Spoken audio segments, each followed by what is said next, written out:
अस्सलामुअलैकुम स्टूडेंट, हम पढ़ रहे हैं फाइनेंशियल अकाउंटिंग। फाइनेंशियल अकाउंटिंग के अंदर हम जर्नल बनाना सीख रहे हैं कि ट्रांजैक्शंस को जर्नल के अंदर कैसे रिकॉर्ड किया जाता है। अभी आज हम ये देखेंगे कि simple entry and compound entry. Simple entry और कंपाउंड एंट्री में फ़र्क क्या होता है। सिंपल एंट्री ऐसी एंट्री होती है हमारे पास जिसके अंदर सिर्फ दो अकाउंट इन्वॉल्व होते हैं, जिसके अंदर सिर्फ दो अकाउंट पाए जाते हैं। जबकि कंपाउंड एंट्री ऐसी होती है जिसके अंदर दो से ज्यादा अकाउंट्स इन्वॉल्व होते हैं, यानी पाए जाते हैं।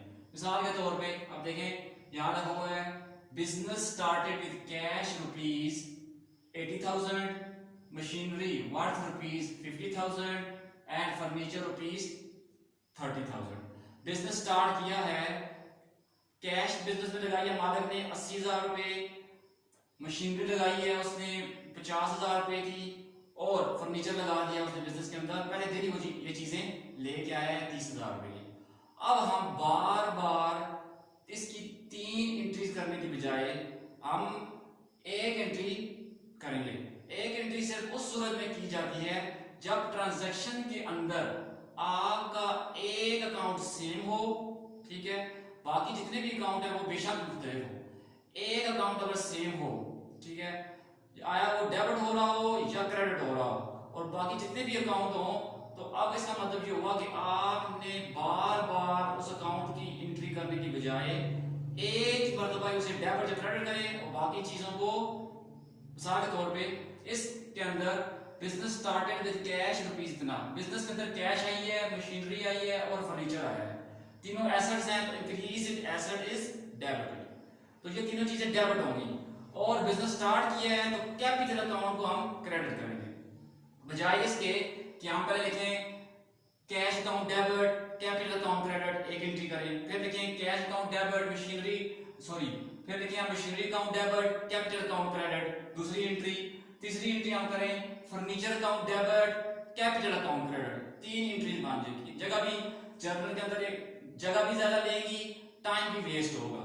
तो अकाउंटेंट जो होता है वो अपना टाइम जो होता है अकाउंटेंट जो होता है अपना टाइम जो होता है वो बचाता है, ठीक है, वो अपना टाइम जाया नहीं करता, और ना ही वो जर्नल के अंदर जर्नल के पेजेस जाया करता है, ठीक है। तो क्या करेगा, सिंपल एंट्री करेगा इसकी, यानी ऐसी एंट्री अब जिसमें 4 अकाउंट इन्वॉल्व हो रहे हैं, ठीक है। तो हम इसको बोलते हैं कंपाउंड एंट्री। तो देखें कैसे होगा। फर्ज करते हैं, देखें, यानी ये जून हमारे पास है, ठीक है, ये फर्ज है किया है कि जून 1 है हमारे पास, 2005 है, ये देखिए बिजनेस के अंदर क्या चीज आई है, सबसे पहले कैश आई है, कैश अकाउंट डेबिट, ठीक है, कितने के लिए आई है, 80,000 के लिए डेबिट कर दिया, ठीक है। फिर क्या आई है कि मशीनरी आई है,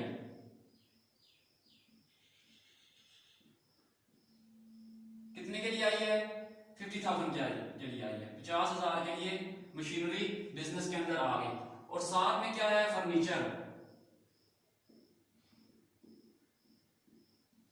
अकाउंट कितने का है, 30,000 का, 30,000 का फर्नीचर आ गया।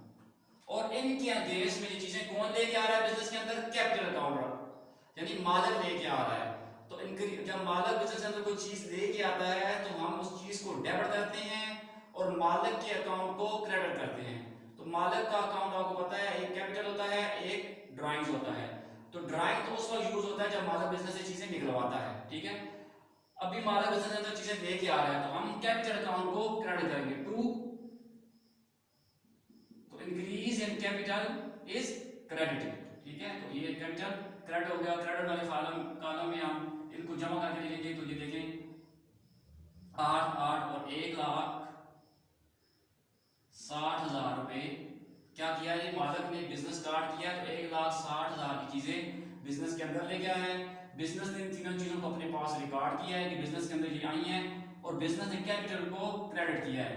कैपिटल बिजनेस की लायबिलिटी होती है, ठीक है, बिजनेस ने ये पैसा मालिक को वापस करना होता है। तो यहाँ पर लिखते हैं बिजनेस स्टार्टेड,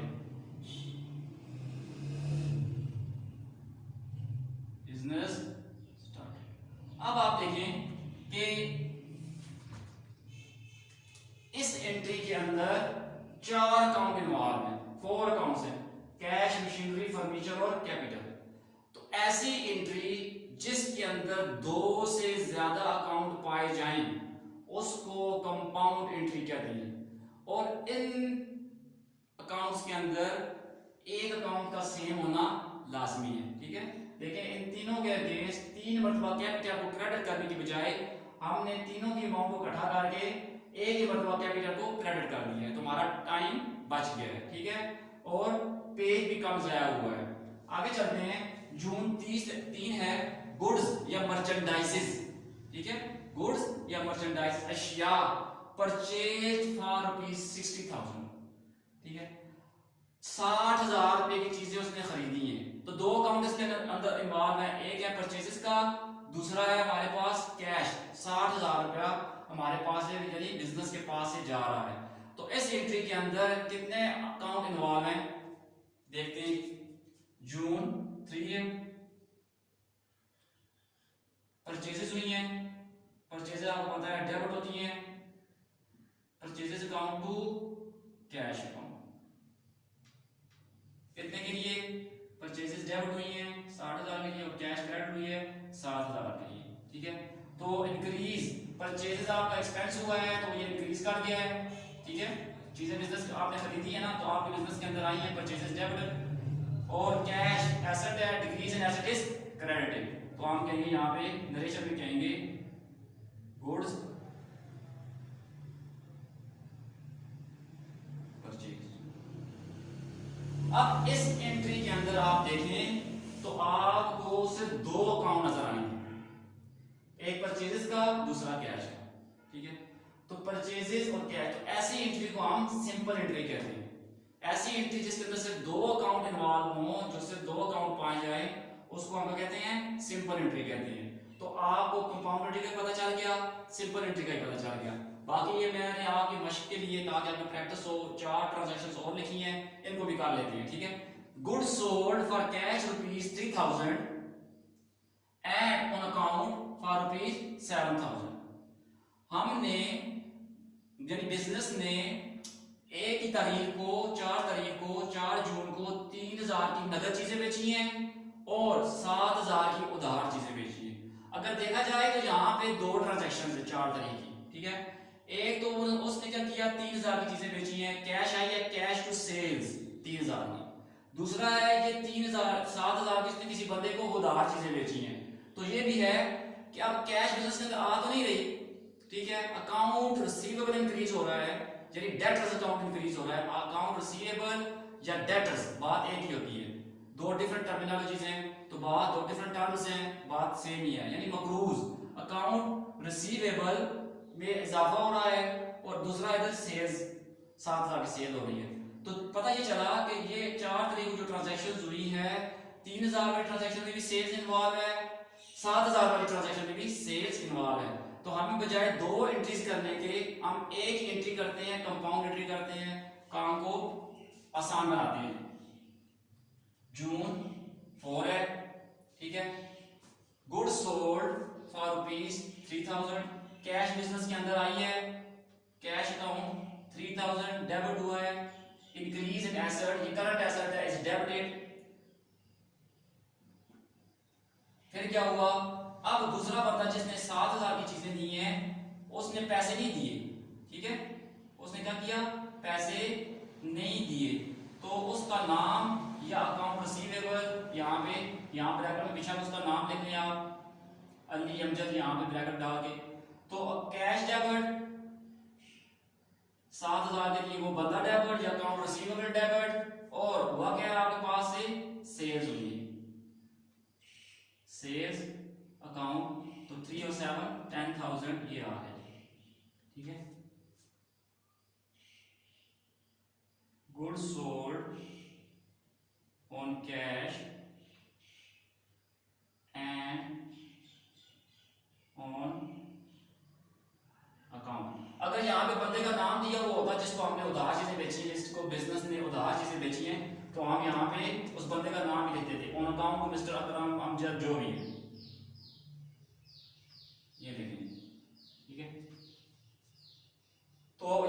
कंपाउंड एंट्री है हमारे पास, ये भी कंपाउंड एंट्री है। Cash account debit, account receivable account debit to sales account credit, तो ये भी कंपाउंड एंट्री है हमारे पास। तो अकाउंट रिसीवेबल की जगह आप डेटर्स भी लिख सकते हैं, डेटर्स, ठीक है, डेटर्स मीन मकरूज लोग, डेटर्स। तो ये आ गया। आगे चलते हैं। 5 जून को paid cash for salaries ₹2000, rent ₹4000 and office supplies ₹1000। Office के अंदर डिफरेंट चीजें इस्तेमाल हुई होंगी, पेंसिल शार्पनर, कोई स्टेशनरी का छोटा मोटा चीज इस्तेमाल होगी, ठीक है। तो ये सारी ऑफिस सप्लाईज के अंदर आती हैं। तो 3 चीजों के लिए बिजनेस ने पैसे दिए हैं, सैलरीज के लिए, रेंट के लिए और ऑफिस सप्लाईज के लिए, ठीक है। तो इसकी एंट्री आप करेंगे।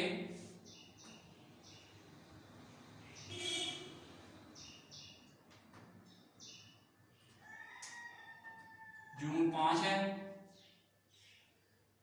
तो सैलरीज एक्सपेंस को, सैलरीज एक्सपेंस लिखें ना लिखें बात एक ही है। एक्सपेंस अकाउंट डेबिट,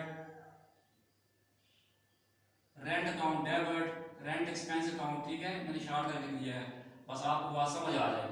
और ऑफिस सप्लाईज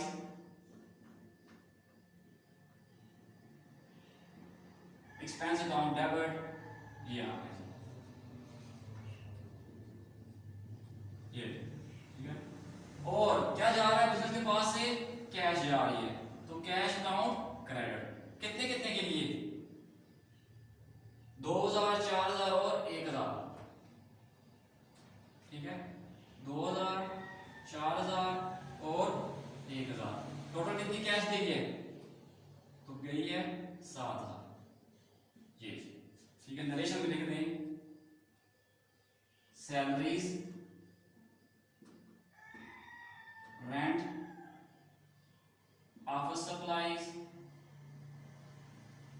एक्सपेंसेस पेड, या ऑफिस सप्लाईज पेड, शार्ट कर दिया होगा, ठीक है। तो ये इस ट्रांजैक्शन के अंदर आप देखें 4 अकाउंट इन्वॉल्व है हमारे पास, एक सैलरीज है, दूसरा रेंट है, तीसरा ऑफिस सप्लाईज है और चौथा कैश है। तो ये एंट्री भी हमारे पास कंपाउंड एंट्री है। फिलहाल तक सिर्फ अभी इन ट्रांजैक्शन के अंदर सिर्फ एक सिंपल एंट्री मैंने लिखी थी, सिंपल एंट्री की ट्रांजैक्शन लिखी थी, वो ये है परचेजेस टू कैश अकाउंट। बाकी अभी तक हमारे पास कंपाउंड एंट्रीज ही आ रही है। आगे चलते हैं।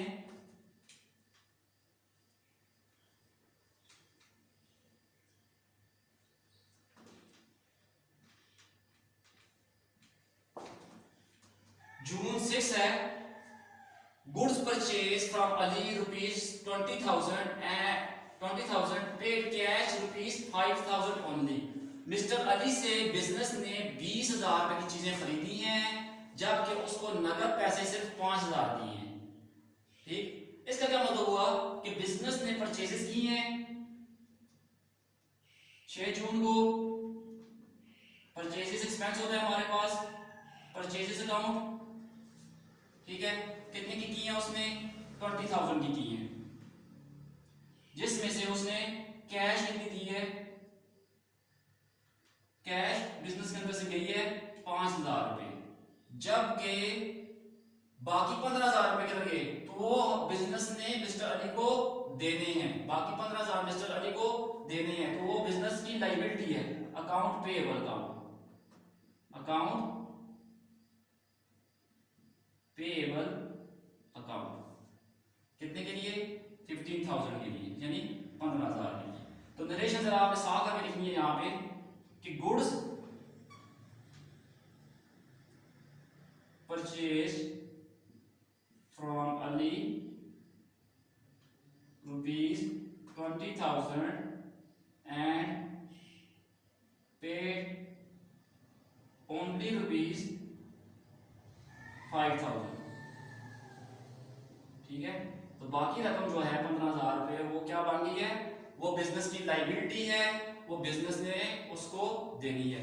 अब अकाउंट पेएबल की जगह लफ्ज क्रेडिटर भी इस्तेमाल कर सकते हैं हम, क्रेडिटर, ठीक है। तो क्रेडिटर भी वो लोग होते हैं जिनको बिजनेस ने, जिनको हमने पैसे देने होते हैं। आगे है जून 25 है, paid ₹10,000 for goods purchase from Ali on June 6 and insurance premium ₹3,000 and paid कर लें,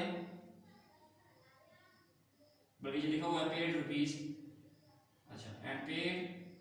या क्या हुआ कि बिजनेस ने 25 तारीख को 2 ट्रांजैक्शंस की हैं। एक तो मिस्टर अली से जो चीजें खरीदी थी, कितने की खरीदी थी उसने, ये 20,000 की, उसमें से 10,000 मिस्टर अली को आधे दे दिए। दूसरा ये है कि इंश्योरेंस कंपनी को इंश्योरेंस प्रीमियम अदा किया है, उसकी किस्त अदा की है, तो वो 3,000 की 2 एंट्रीज है। एक है हमारे पास कि ये मिस्टर अली का अकाउंट, ये जो मिस्टर अली का अकाउंट है, ठीक है, अकाउंट पेएबल, अकाउंट पेएबल को बिजनेस क्या करेगा, यहां मैं जरा ऊपर लिखता हूं ताकि आपको बात समझ आए, नजर भी आए। जून 7 है, अब बिजनेस के अकाउंट पेएबल में लायबिलिटीज में कमी हुई है, तो डिक्रीज इन लायबिलिटीज डेबिटेड, अकाउंट पेएबल को अकाउंट पेएबल अकाउंट कितना जी 10,000 रुपए डेबिट हो गया, ठीक है, ये मिस्टर अली को पे कर दिया हमने। दूसरा क्या हुआ कि इंश्योरेंस प्रीमियम दी है, तो इंश्योरेंस प्रीमियम बस कंपनी का एक्सपेंस है तो डेबिट होगा। कितने के लिए दिया है जी, 3,000 का की किस्त दी है इंश्योरेंस प्रीमियम की। कंपनी के पास है पैसे कितने गए हैं, तो 2, यहाँ पे हमेशा 2 लिख लें, लिखे या ना लिखें, बात एक ही है, 2 कैश 13,000, ठीक है। तो बजाय 2 एंट्रीज करने के, यानी अकाउंट पेएबल टू कैश करते हैं हम 10,000 रुपए के लिए, फिर करते हैं हम इंश्योरेंस प्रीमियम टू कैश 3,000 रुपए के लिए करते हैं, तो इसके लिए इसकी बजाय हमने क्या किया है, account payable 10,000 debit, insurance premium 3,000 debit to cash account 13,000 debit. तो decrease in asset is credited, तो कैश एसेट होता है हमारे बिजनेस का, तो उसमें कमी आ रही है तो ये क्रेडिट होगा। नरेशन आप देख रहे हैं, ₹10,000 paid to Ali and ₹3,000 paid insurance premium, ठीक है। आवाज आ रही है आपको कि paid ₹10,000 paid to Ali and ₹3,000 paid insurance premium.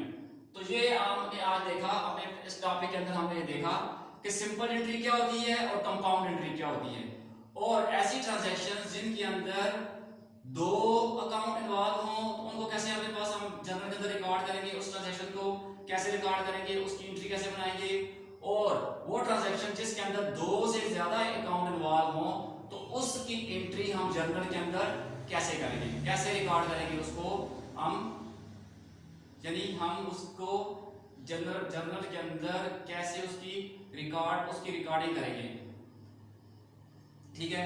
तो हमारा आज का टॉपिक हमारा यहाँ पे खत्म होता है। अब इसके बाद हम लोग जो कुछ देखेंगे कि रेलेवेंट चीज, जो जर्नल से रेलेवेंट चीज जो है, जो आपकी परेशानी का बायस बन सकती है, उसको डिस्कस करेंगे, ठीक है जी। ओके, अल्लाह हाफिज।